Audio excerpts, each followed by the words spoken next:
If you're out there with a bit of a spreadsheet horror story and you're a bit embarrassed about it, don't worry, you're not alone. Yeah, we both come across some Excel spreadsheets that perhaps should never have seen the light of day. It always amazes me. I mean, Excel's been around 25, 30 years, whatever it is. Yeah. Great tool when used well, don't get me wrong. Not knocking Excel, but I think the use of it can be varied, shall we say. Yeah. And it always amazes me, even with all the knowledge of Excel and modeling and so on, even now you still see businesses relying on Excel in ways they shouldn't be, or building spreadsheets that should never have been born, really. I saw one last week, and it was one of, it's up there in my top 10. Yeah. And I'm thinking, crumbs, I've been doing this, decades, and I'm still seeing it. You were telling me about one earlier, Andy.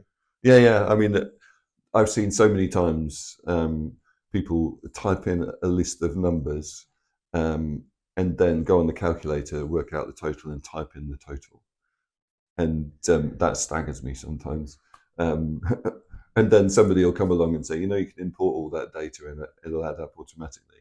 Yes. So it makes it a 1 second job. Yes. It's kind of the objective of Excel. Really. Yeah, that's right. But then, there was a very, early on, there was a big model that was used to purchase a business. Mm-hmm. And I looked into that after the event had happened.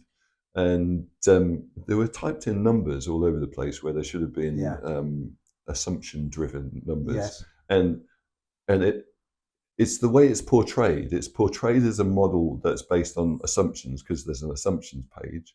And then when you actually click in the cell, they've typed over the formula. Yeah. And that's all in the interest of speed.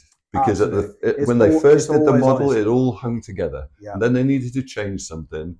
And they only had 5 minutes to do it. Yeah. So they overtyped, they plugged in the answer. Yeah. Trouble is, the next time they came to update the model, they forgot that they'd changed that cell. And then a model that perhaps started for one purpose and was perfectly good, built, in a considered manner, and then we need to do this. I would quickly take that one and copy it, and suddenly it grows like Topsy, or it's being used for a purpose that it wasn't intended. Yeah. I think that's where, that's where you start to go down the rabbit hole. My perception of Excel, or spreadsheets in general, if you want to generalize, is that it's very mathematical.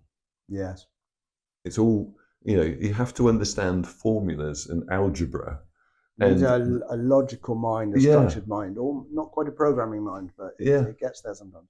And I think that was my perception, that the people who fail most with spreadsheets are those people who haven't got that structured mathematical mind, and they end up, figures over here, formulas over there, and new sheets and links to this, that, and the other that break, and because they're not disciplined. Yeah. And that's the difficult one. Not disciplined in that discipline. Yes. Very good at their other stuff. Yeah. So Andy, thank you for contributing to Diary of a CFO.